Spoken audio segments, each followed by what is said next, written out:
NCERT एक ऐसी book जिसके बिना एम्स एग्जाम में सिलेक्शन लेना इम्पॉसिबल नहीं, नामुमकिन है। आज मैं आपको बताऊंगा कैसे मैंने नीट एग्जाम को क्रैक किया और इसके साथ साथ कैसे आप भी एनसीईआरटी को पढ़ के या उसका सही तरीका जानकर एम्स एग्जाम के अंदर टॉप 1% में आ सकते हो। और टॉप 1% में आने का मतलब है कि सीधा सीधा हमारे दिल्ली एम्स के सपने को साकार करना। ये मेरी एनसीईआरटी बुक है। यहाँ पे जो भी इस लाइन की इंपॉर्टेंट चीजें सब मैंने मार्क कर दी और ये इन चीजों ने मेरे सिलेक्शन में बहुत बड़ा रोल प्ले किया। बहुत सारी जगह ऐसी थी जहां पे मैंने ट्रिक्स को यूज किया और उन ट्रिक्स से मुझे बहुत हेल्प मिली। इन ट्रिक्स को भी मैंने एनसीईआरटी के अंदर ही लिख लिया। ये पूरी की पूरी आपको एकदम पढ़ने में समझ नहीं आ रहा है, बहुत गंदी है। जितनी गंदी एनसीईआरटी होगी आपके द्वारा की गई एनसीईआरटी, उतनी ही वो आपके माइंड में एकदम क्लियर होगी। तो हमेशा ध्यान रखना, आप अपनी एनसीईआरटी को ही अपनी नोटबुक, अपनी जो समरी बुक है वो बना लो, तो आपके लिए सबसे बेस्ट रहेगा। एग्जाम टाइम में सिर्फ एक किताब पढ़नी रहेगी और आपका सिलेक्शन हो जाएगा। वेलकम स्टूडेंट्स, एक बार फिर से आप सभी का स्वागत है एम्स नर्सिंग इंस्टीट्यूट के शानदार प्लेटफॉर्म पे। आज जैसा कि आपको पता है, मैं आपको मेरी खुद की एनसीईआरटी दिखाने वाला हूं, जहां पे आपको मैं ये बताऊंगा कि किस तरीके से हम एनसीईआरटी को पढ़ सकते हैं और न सिर्फ पढ़ सकते हैं बल्कि टॉप 1% में आ सकते हैं। 1% का मतलब है दिल्ली एम्स के सपने को साकार करना। हम दिल्ली एम्स में एडमिशन ले रहे हो, इस तरीके से खुद को कैपेबल करना। सबसे इंपॉर्टेंट चीज है, ऐसे ढेरों सारे बच्चे हैं जो इस बार सिलेक्शन हुए हैं। ये सेम वीडियो, ये सेम गाइडेंस मैंने मेरे बैचेस के अंदर बच्चों को दी थी। उन्होंने अपनी एनसीईआरटी को इतना गंदा किया कि उनके माइंड में एनसीईआरटी इतनी क्लियर थी कि एग्जाम में बस क्वेश्चन देखा, टिक किया।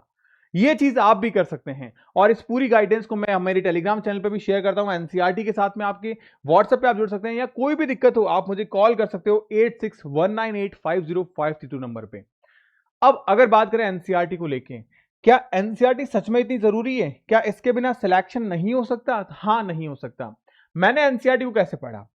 चैप्टर वाइज मैंने एनसीईआरटी पढ़ी और आपको जान के हैरानी होगी, 2017 में जब मैंने नीट एग्जाम को क्रैक किया था, उस वक्त तक मैंने एनसीईआरटी को 22 से 25 बार पढ़ लिया था।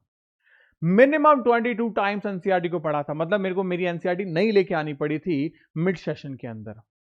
एक्चुअली देखा जाए एनसीईआरटी को पढ़ना कैसे है, सबसे पहली बात करें एनसीईआरटी के अंदर कोई भी चीज हम पढ़ते हैं तो सबसे पहले हम शुरुआत करते हैं चैप्टर वाइज। अब चैप्टर के अंदर हमारे पास में इंपॉर्टेंट चैप्टर नहीं होता, इंपॉर्टेंट होता है टॉपिक। लेकिन एनसीईआरटी हमारा होल सिलेबस है अगर देखा जाए तो। अब इस सिलेबस के अंदर अगर मान लो हम पढ़ रहे हैं एम्स के बारे में, तो एम्स का सिलेबस ही तो हमारी एनसीईआरटी है। और इसका मतलब ये हो गया कि अगर एनसीईआरटी को हम अच्छे से कर लें तो हमारा सिलेबस भी कवर हो जाएगा।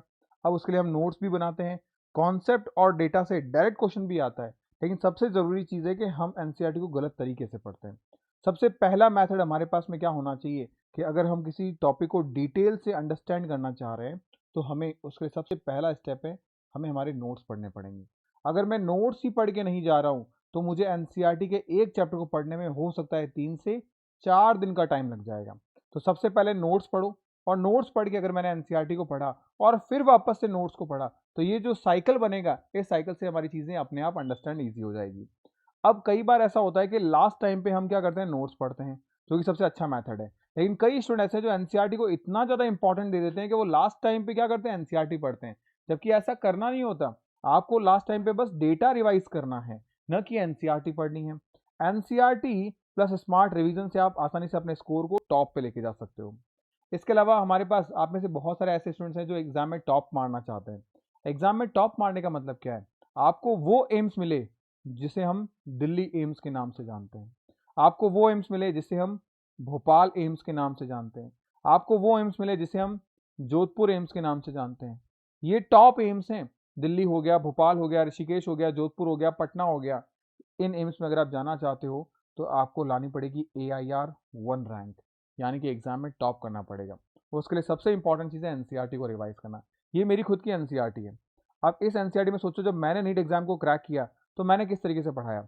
इस पैराग्राफ के अंदर जो जो इंपॉर्टेंट चीज़ें लिखी हुई है, जो एग्जाम में क्वेश्चन बन सकता है, वो सब कुछ मैंने यहाँ पे साइड मार्जिन में लिख दिया। वहीं यहाँ देखो, ये मोनेरा किंगडम शुरू हुआ, यहाँ जो इंपॉर्टेंट चीज़ें थी वो सब कुछ मैंने यहाँ लिख दी। फिर वो चाहे उसका हैबिटेट हो या कुछ अनदर थिंग्स हो। यहाँ डायग्राम के बारे में जो क्वेश्चन बन सकते हैं वो रख दिए। यहाँ पे जो इंपॉर्टेंट चीज़ें वो यहाँ रख दी। तो अब इससे होगा क्या? इससे फ़र्क ये पड़ता है कि मुझे ये पूरा पैराग्राफ पढ़ने में 5 मिनट लग रहे थे, लेकिन वहीं अब मुझे पूरा पैराग्राफ पढ़ना ही नहीं है। मैं तो सिर्फ अब इसको पढ़ूंगा और इसको पढ़ के 1 मिनट में हो जाएगा मेरा। ये मुझे पूरा नहीं पढ़ना, मैं सब इसको इसको और इसको पढ़ूंगा, तो ये मेरे 1 मिनट में हो जाएगा। यानी जो 10 मिनट का समय लग रहा था, अब उस 10 मिनट की जगह मेरा काम 1 मिनट में हो रहा है। वहीं दूसरी ओर मैं देखूं, मेरे पास सेकंड अप्रोच क्या होनी चाहिए। दूसरी अप्रोच के अंदर मेरे पास में ऑप्शन रहता है कि अगर मुझे किसी टॉपिक को अच्छे से अंडरस्टैंड करना है, ईजिली निकालना है, तो उस टॉपिक के लिए सबसे पहले मेरे पास में या तो कुछ कमज़ोर पॉइंट होंगे और कुछ स्ट्रॉन्ग पॉइंट होंगे। कमज़ोर पॉइंट वो है जो मेरे टॉपिक वाइज हमारे पास चीज़ें के अंदर, जैसे पूरा चैप्टर कभी किसी का वीक नहीं होता, लेकिन कुछ ऐसे टॉपिक्स होते हैं जो वीक होते हैं। और स्ट्रॉन्ग वोकेबलरी क्या, जो हमारे पास जो चीज़ें हमें आती है वो हम बाद में पढ़ें। जैसे एग्जाम्पल, आपको पता है हमारे पास मेटाजेनेसिस, मेटाजेनेसिस एंड मेटास्टेसिस, ये दो टर्म होते हैं। अब इंपॉर्टेंट चीज़ ये है कि मेटाजेनेसिस और मेटास्टेसिस, ये टर्म्स अगर आपको पता है तो आप स्ट्रॉन्ग में चले जाओ, नहीं पता तो आप वीक में चले जाओगे। अब कितनी बार एनसीईआरटी पढ़नी चाहिए? जैसे मैंने मेरे नीट एग्जाम को क्रैक किया तो मैंने एनसीईआरटी को कम से कम 22 बार से ज़्यादा पढ़ा था। 22 बार ज़्यादा एनसीईआरटी पढ़ ली थी मैंने। लेकिन आपको जब सिलेबस कंप्लीट कर रहे हो तो एक चैप्टर के साथ में पढ़ो और एक चैप्टर खत्म करने के बाद पढ़ो। अगर आप अपने सिलेबस को कंप्लीट करने जा रहे हो ना, तो ये 2 बार तो पढ़ना हर स्टूडेंट के लिए कंपलसरी है। वहीं अगर मैक्सिमम टाइम पढ़ने जा रहे हो तो एक बार आप और रिवाइज कर सकते हो जब आप रिवीजन कर रहे हो। लेकिन अगर आप मेरी बात मान रहे हो कि आप एक स्मार्ट रिवीजन स्ट्रेटजी फॉलो कर रहे हो, आपको सिलेक्शन चाहिए, तो कम से कम 10 बार आपको एनसीईआरटी पढ़नी ही है। डबल डिजिट में पढ़ना श्योर है। 10 बार एनसीईआरटी पढ़ना कोई बहुत मुश्किल चीज़ नहीं है। इसलिए मैं एडवाइस करूंगा कि अगर आप एनसीईआरटी पढ़ने जा रहे हो तो कम से कम 10 टाइम्स आप एनसीईआरटी को ज़रूर पढ़ना। ये 10 बार अगर आपने एनसीईआरटी पढ़ ली, इसका मतलब सारा का सारा स्कोप आपने ख़त्म कर लिया। ये बहुत ज़्यादा ज़रूरी चीज़ है।